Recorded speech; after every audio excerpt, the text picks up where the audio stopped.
My name's Jill Valentine. In late 1997, I moved to the small Midwestern town of Raccoon City after graduating from police school. You don't need to know the exact location. It will be history someday. Until then, the government files know even more than I do. I needed to be away from my dad, his trials, jail terms. All the shit that killed my mother as I was still in high school in Florida. I met Marvin while in police academy, as I had just moved to the state. We eventually settled in this small community surrounded by forest, with quiet streets and little crime. Most people were coming here for hiking and camping. The city's main employer was Umbrella Corporation, a biotech firm with many political ties on a state level. Little was known about them. Mayor Michael Warren had been elected thanks to them, and many city equipment was paid for by them. Even the police had connections within the company. Away from large cities there was not much to do, but we started to like it. We were leading almost a comfy suburban life, with passing seasons, cheaper rents, and people minding their own business. Something we had never imagined was for us.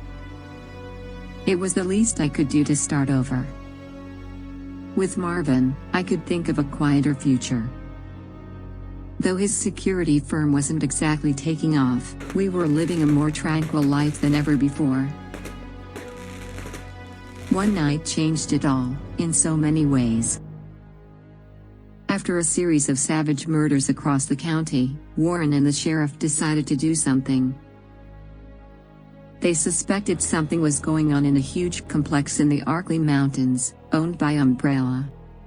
The place was a few minutes away from the city center by helicopter, to the northwest. Bravo team was sent first.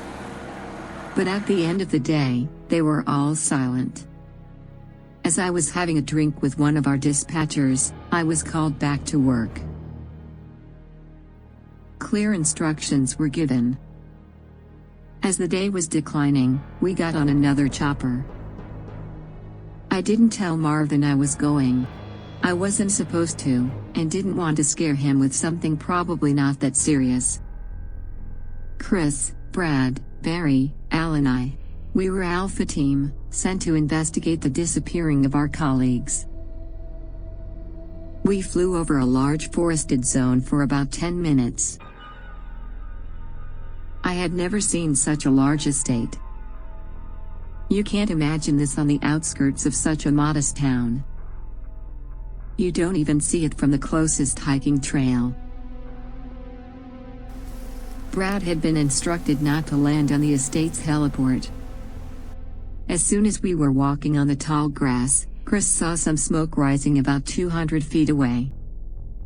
Bravo team's helicopter engines had burned, but most of the chopper was intact.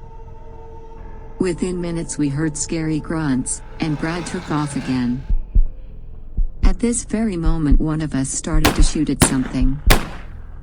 I then heard the phrase that would change our lives forever. Jill, run for that house! Something bigger than all of us.